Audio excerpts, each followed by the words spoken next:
Weapons of the Boer War, the rifles, guns and machines that changed battle. There is a photograph from the Boer War that tells you almost everything you need to know about the conflict. On one side you see a British soldier in a neat tunic, his rifle on his shoulder, a man trained by a professional army that had fought across the globe.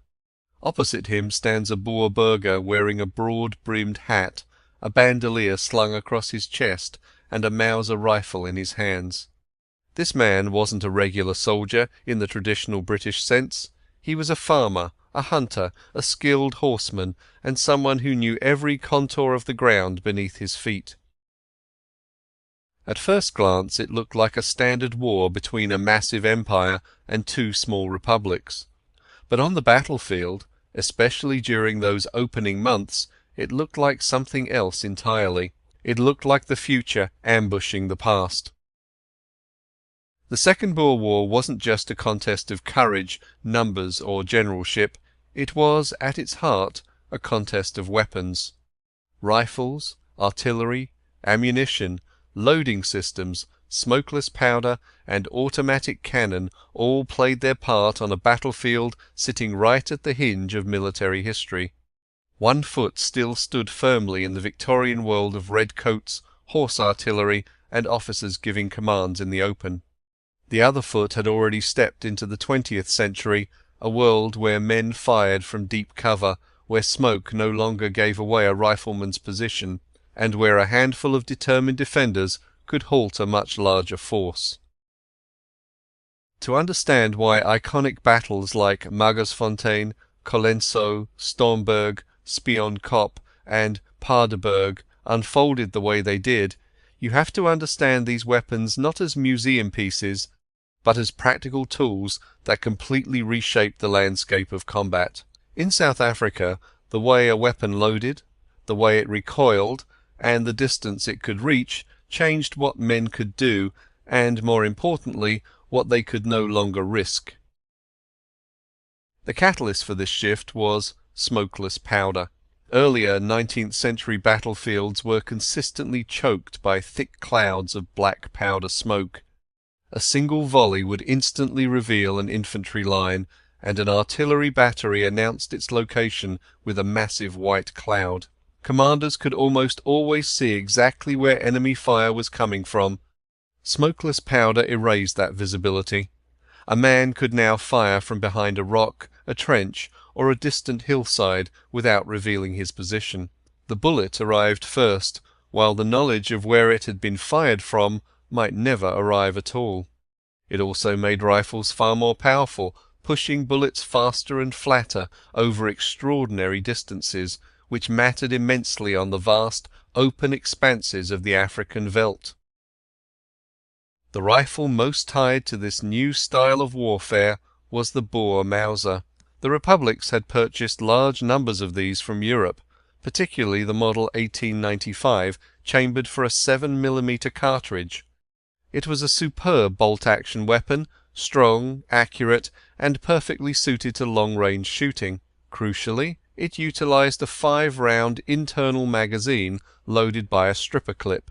With a single movement of his thumb, a Boer could push 5 cartridges into the rifle, close the bolt, and keep firing without having to fumble with loose rounds under pressure. Combined with natural marksmanship, this weapon became devastating. Many Boer burghers had grown up shooting, hunting, riding, and judging distances in the open air were parts of daily life rather than drills learned on a parade ground. The Mauser wasn't flawless, its straight bolt handle wasn't quite as smooth or fast for rapid-fire cycling as the British action, but its reliability and flat shooting accuracy made it the perfect fit for Boer tactics. Against this, the British carried the Lee-Metford and Lee-Enfield rifles. The British rifle had a beautifully smooth, fast bolt action that, in highly trained hands, could produce incredible speed. It also featured a 10-round magazine, twice the capacity of the Boer Mauser. On paper, that looked like an overwhelming British advantage, but the reality on the ground was far more complicated. At the start of the war, British soldiers didn't have charger or clip loading capabilities. They had to load their 10-round magazines one single cartridge at a time. While the magazine could technically be detached, it was usually chained to the rifle and men weren't issued pre-loaded spares. Once those first 10 rounds were spent, the British rate of fire dropped off significantly. Furthermore, the British .303 cartridge had a rimmed case, meaning that if the bullets weren't seated perfectly, the rims could catch on one another and jam the rifle at the worst possible moment. British doctrine only aggravated these mechanical flaws. The army still clung to strict ammunition discipline, often ordering soldiers to use a magazine cut-off mechanism so they could fire single rounds, saving the magazine itself for emergencies. This made sense to officers worried about supply lines, but it made no sense to an ordinary soldier pinned down in the dirt while invisible riflemen pinned him from 1,000 yards away. A remarkably similar pattern emerged with artillery. The standard British field gun was the 15-pounder. While dependable, it was already slipping behind the times. It required separate loading for the shell and the charge, and it lacked a modern recoil system. Every time the gun fired, the entire carriage jumped backward. The crew then had to physically haul the heavy piece back into position and aim it all over again, disrupting their rhythm and throwing off their sights. Because of this slow, exposed process, British gunners found themselves terribly vulnerable to long-range rifle fire.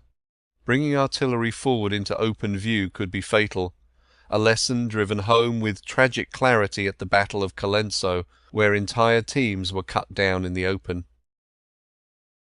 The Boers, meanwhile, possessed modern European artillery bought from French and German makers. Their French Schneider Creusot 75mm quick-firing guns were a generation ahead of the British equivalent. They featured hydraulic recoil systems that allowed the barrel to absorb the shock while the carriage stayed entirely still.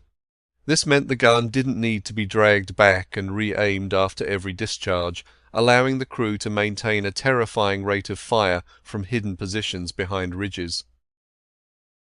Then there were the famous Boer siege guns, the massive Creusot 155mm pieces known as Long Toms. Originally designed for stationary fortresses, these giants were dragged into the field by heavy teams of oxen to bombard the besieged towns of Ladysmith and Kimberley. To the soldiers and civilians trapped inside, Long Tom was a constant, heavy psychological presence that could reach deep into areas previously considered safe. Yet these massive guns had a glaring weakness. They still used black powder. Every shot produced a monumental cloud of white smoke, acting as a beacon for any British artillery long-range enough to answer back. Initially, the British Army didn't have anything that could match that distance. To solve the problem, they turned to the Royal Navy. Heavy guns were stripped from ships like HMS Terrible, fitted onto improvised wooden field carriages designed by Captain Percy Scott, and sent inland. These heavy 4.7-inch naval guns gave the British the reach they desperately needed, allowing them to counter the Boer siege guns at distances their standard field pieces couldn't hope to hit. Perhaps the most remarkable instance of resourcefulness occurred during the siege of Kimberley. Being a prominent mining centre, the town had the workshops and engineers of the De Beers Company. Under the guidance of an American engineer named George Labram, they built a heavy artillery piece from scratch using a solid steel shaft intended for mining machinery. They bored it out, rifled it, and created Long Cecil, a gun capable of firing a 28-pound shell. It was an astonishing feat, a besieged town manufacturing its own heavy artillery in the middle of a conflict.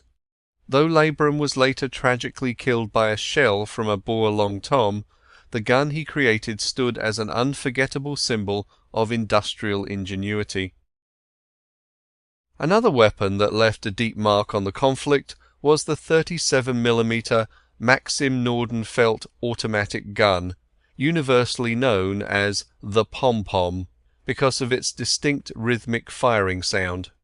The Pom-Pom was essentially an early automatic cannon that fired a rapid stream of small explosive shells. The British military had previously rejected it, viewing it as too heavy for an infantry machine gun and too light to be useful artillery. The Boers bought it anyway, and on the veldt it proved to be terrifying.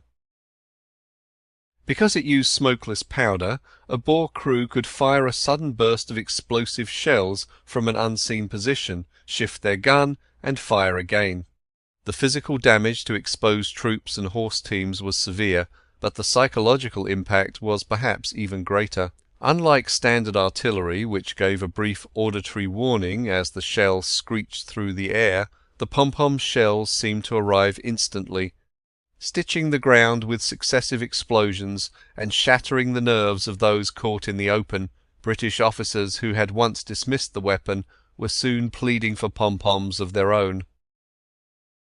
True machine guns were present as well, though their impact wasn't quite as absolute as later history might suggest. The water-cooled, belt-fed Maxim gun was highly effective for sustained defensive fire, but its heavy wheeled carriage made it difficult to manoeuvre across rough, broken country. In a highly fluid war defined by fast-moving mounted columns, a heavy machine gun that got stuck behind was of little use.